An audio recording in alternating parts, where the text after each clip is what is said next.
Ya, Assalamualaikum warahmatullahi wabarakatuh, Bapak Ibu sekalian. Perkenalkan kami dari kelompok 10 dari mahasiswa Magister Ekonomi Syariah Institut Agama Islam FEBI. Eh, di tim ada saya Nida Pulseri, kemudian ada Pak Amin Sugiharto, Pak Namin Awaludin, dan Pak Nur Hasan Muftiyaji, di mana dosen kami adalah Prof. Dr. Sepki Mardian. Next.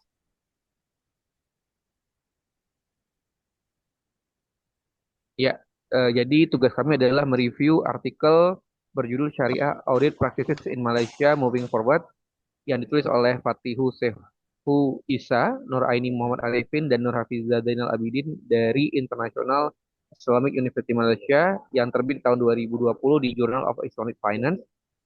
Adapun tujuan penelitian ini adalah untuk mengeksplorasi kesadaran, persepsi, tantangan, dan arah masa depan praktik audit syariah di Malaysia berdasarkan pandangan praktisi dari lembaga keuangan syariah. Selanjutnya akan dijelaskan latar belakang dari penelitian ini oleh Pak Namin. Silakan Pak Namin.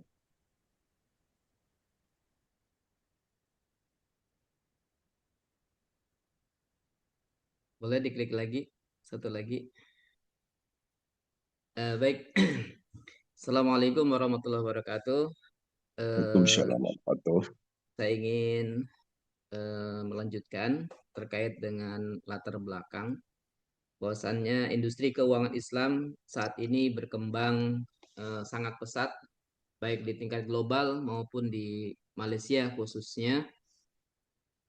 Pertumbuhan ini terjadi karena semakin banyak masyarakat yang ingin menggunakan layanan keuangan syariah yang sesuai dengan nilai-nilai syariah seperti bebas daripada riba, kemudian adil dan transparan. Namun di balik pertumbuhan masih ada tantangan besar yang harus dihadapi.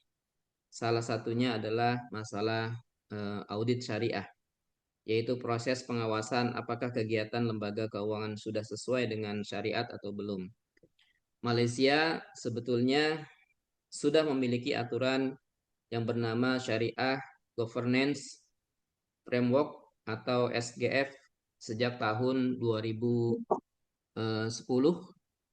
dan diperbaiki lagi melalui Syariah Governance Policy Document atau SGPD pada tahun 2019.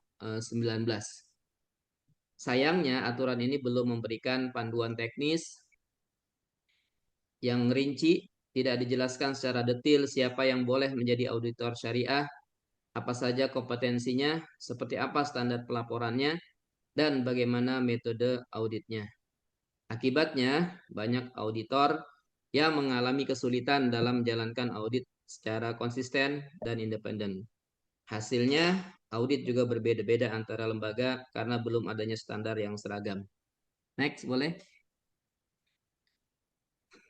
Nah, ini penelitian sebelumnya juga menemukan kelemahan dalam praktik audit syariah seperti kurangnya auditor yang benar-benar paham syariah, kemudian tidak ada pedoman audit yang baku dan belum jelasnya posisi dan wewenang auditor syariah dalam struktur lembaga keuangan syariah. Inilah yang disebut sebagai kesenjangan penelitian atau research gap. Boleh next. Nah, untuk menutup kesenjangan ini, maka penelitian ini dilakukan fokusnya adalah menggali pemahaman, persepsi, dan tantangan yang dihadapi oleh para praktisi audit syariah. Data dikumpulkan dari 3 kelompok penting, yaitu auditor syariah internal, dan kedua auditor eksternal, dan ketiga pejabat syariah. Penelitian ini tidak hanya memberikan gambaran kondisi di lapangan, tetapi juga menawarkan beberapa solusi penting seperti perlunya unit audit syariah khususnya di setiap lembaga. Kemudian struktur pelaporan yang independen, kemudian pelatihan khusus bagi calon auditor syariah, dan paling penting penyusunan standar audit syariah nasional yang bisa digunakan bersama. Dari sini diharapkan eh, praktik unit praktik audit syariah bisa menjadi lebih profesional, konsisten dan benar-benar menjaga nilai-nilai syariah dalam industri keuangan Islam. Next. Ya, penelitian ini berangkat dari adanya kesenjangan penelitian atau research gap yang cukup signifikan, yaitu tidak adanya kesepemahaman dan ketidakseragaman dalam praktik audit syariah di lembaga keuangan Islam, khususnya di Malaysia.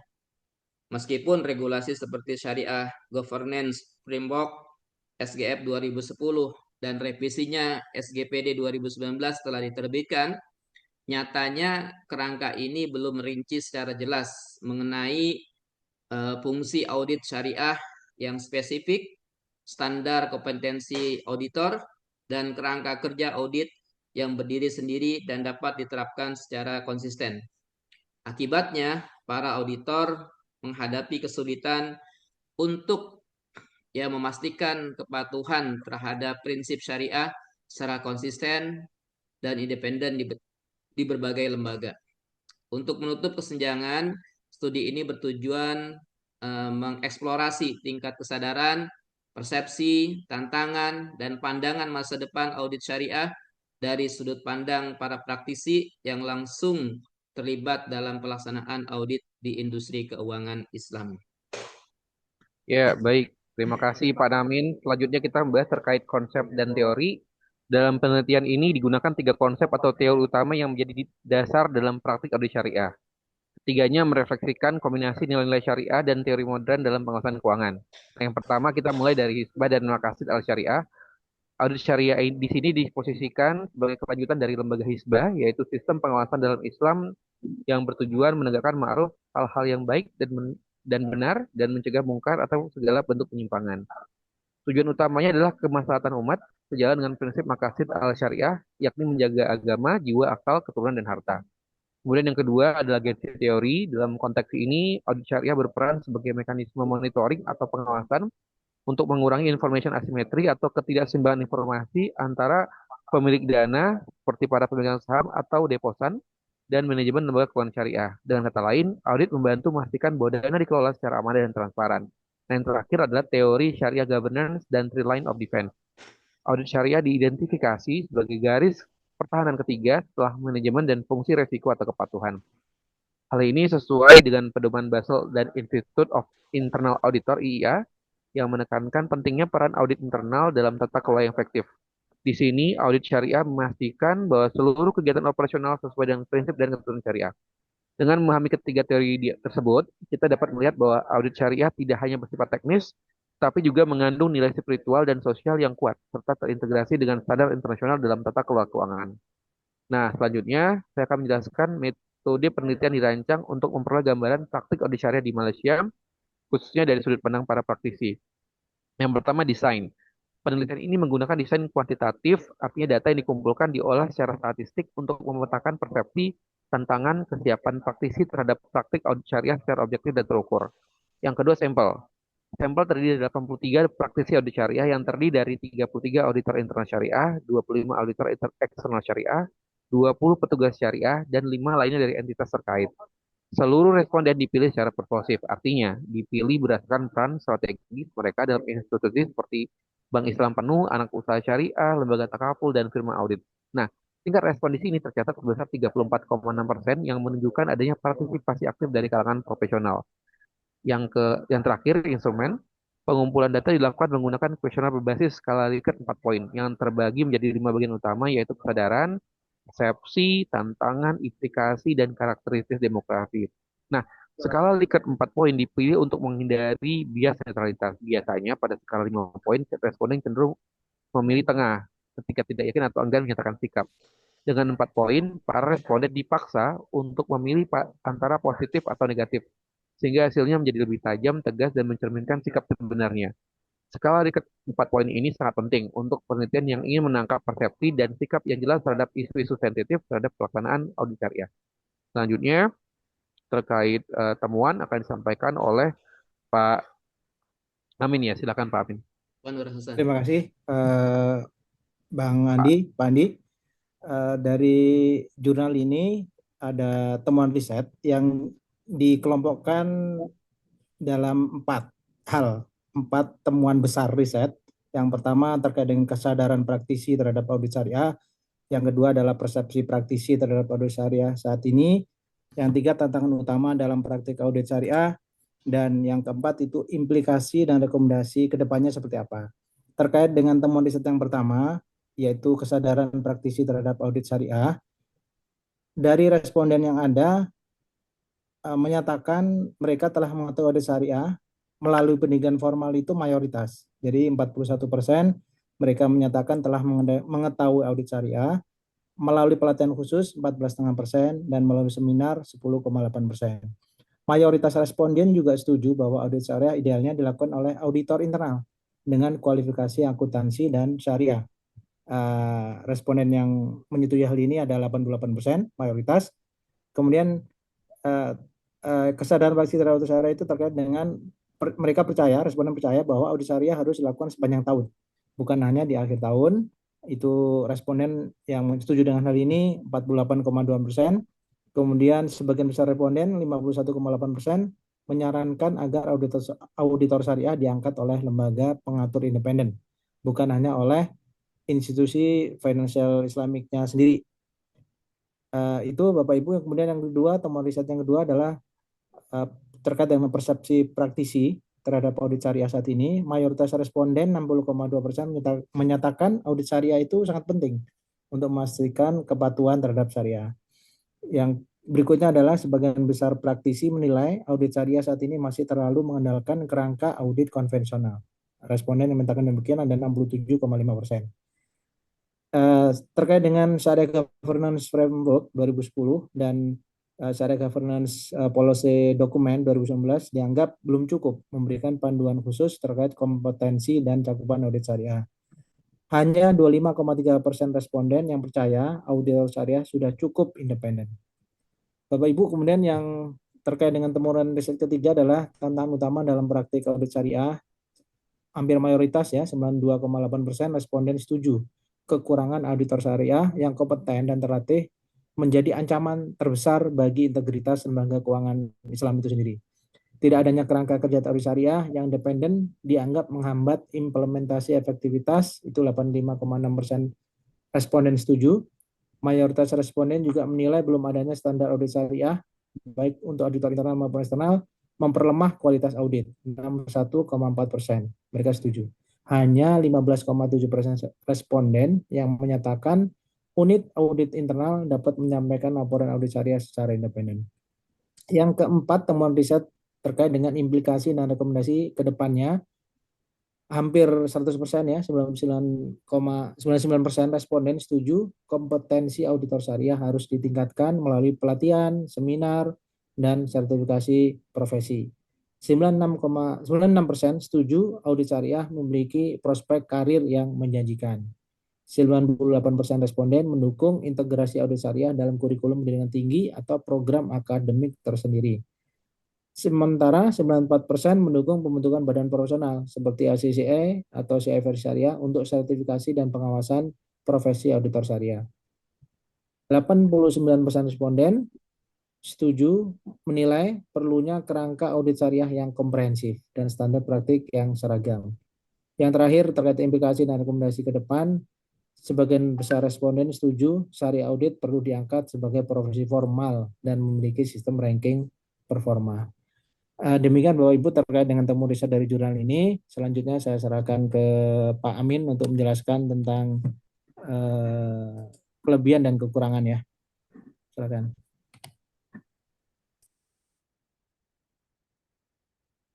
Baik, bismillahirrahmanirrahim. Assalamualaikum warahmatullahi wabarakatuh. Adapun analisis kelebihan dan kekurangan dari temuan riset yang kami dapat dari audit syariah ini adalah kelebihan penelitian ini pendekatannya holistik dan integratif. Penelitian ini menggabungkan konsep klasik dan konsep seperti makosid, syariah, dan hisbah dengan teori modern seperti stakeholder teori dan government teori, sehingga menghasilkan kerangka audit syariah yang lebih komprehensif. Kedua kelebihan dari temuan ini adalah analisis kritis yang mendalam. Penulis berhasil mengungkap ketidaksesuaian atau mengungkap ketidaksesuaian antara idealisme audit syariah dengan praktek di lapangan, termasuk hipokrisi dan formalitas semua dalam pelaksanaan audit di beberapa lembaga keuangan syariah.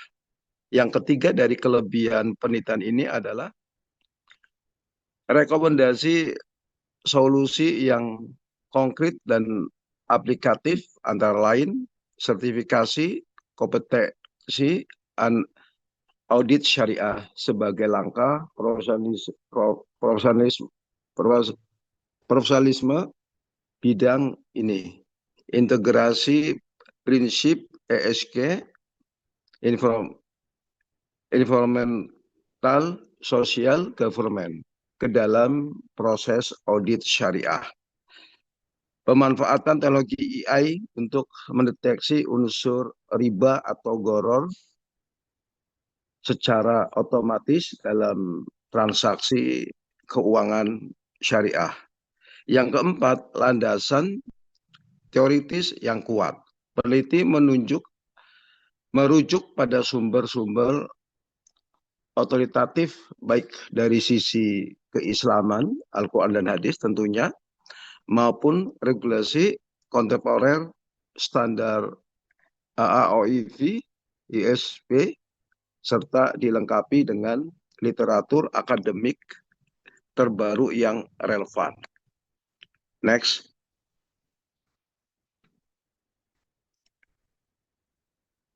Nah, kekurangan dari penelitian ini atau dari jurnal ini adalah sampel terbatas dan potensi bias seleksi. Meskipun sebanyak 240 kuesioner disebarkan, hanya 88 yang valid atau yang valid. Dengan responden rata-rata 34,6%, ini menimbulkan resiko atas responden. Praktisi yang paling berpengalaman atau paling bermasalah mungkin tidak mengisi kuesioner, sehingga data tidak mempresentasikan seluruh populasi. Selanjutnya yang A adalah ketergantungan pada purposive sampling. Sampel dipilih berdasarkan keterlibatan mereka dalam fungsi audit syariah. Tetapi mungkin tidak mencakup keragaman praktek yang cukup dari berbagai lembaga keuangan Islam itu sendiri. Kedua, dari kekurangan penelitian ini tidak menyediakan pembuktian kausalitas. Studi ini bersifat deskriptif dan korelasional, bukan eksperimen semental atau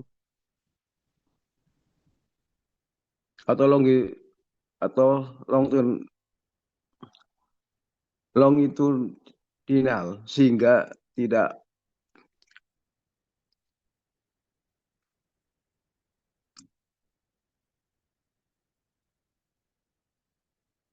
sehingga tidak dapat membuktikan hubungan sebab akibat, misalnya antara kekurangan penelitian dengan rendahnya efektivitas audit syariah. Kekurangan yang ketiga adalah validasi triangulasi. Tidak ada triangulasi metode, misalnya wawancara, observasi langsung atau studi dokumen untuk memvalidasi hasil kuantitatif. Ini mengurangi kedalaman dan kekuatan analisa dalam merangkap dinamika syariah audit secara utuh. Yang keempat, kekurangan insight terhadap perbedaan antara responden. Studi menyatukan respon dan internal auditor eksternal dan petugas syariah, tetapi tidak menganalisa perbedaan peran antara peran bisa menghasilkan persepsi yang berbeda-beda. Next. Ya, baik. Untuk kesimpulan review, studi ini penting dan relevan untuk pengembangan audit syariah secara profesional dan sistematis, meski masih memiliki keterbatasan metodologis, Bapak Ibu sekalian. Artikel ini juga didasar untuk mendukung reformasi regulasi, pendidikan, dan praktik audit syariah, khususnya di Malaysia ya, dan mungkin negara-negara lain dengan sistem keuangan Islam berkembang. Nah, adapun sarannya ada 5. Yang pertama, perlu dibentuk standar audit syariah nasional. Kemudian tingkatkan kompetensi auditor syariah, baik itu melalui pendidikan, pelatihan, dan sertifikasi profesional. Bentuk unit audit syariah internal yang independen, perjelas struktur pelaporan audit syariah, dan terakhir tentu saja mendorong pemanfaatan teknologi dalam proses audit syariah untuk meningkatkan efisiensi dan akurasi. Baik Bapak Ibu sekalian, cukup sekian dari kami, kelompok 10. Selamat malam. Wassalamualaikum warahmatullahi wabarakatuh. Waalaikumsalam warahmatullahi wabarakatuh. Terima kasih Bisa Bapak Ibu semuanya. dimatikan recordingnya Pak Namin.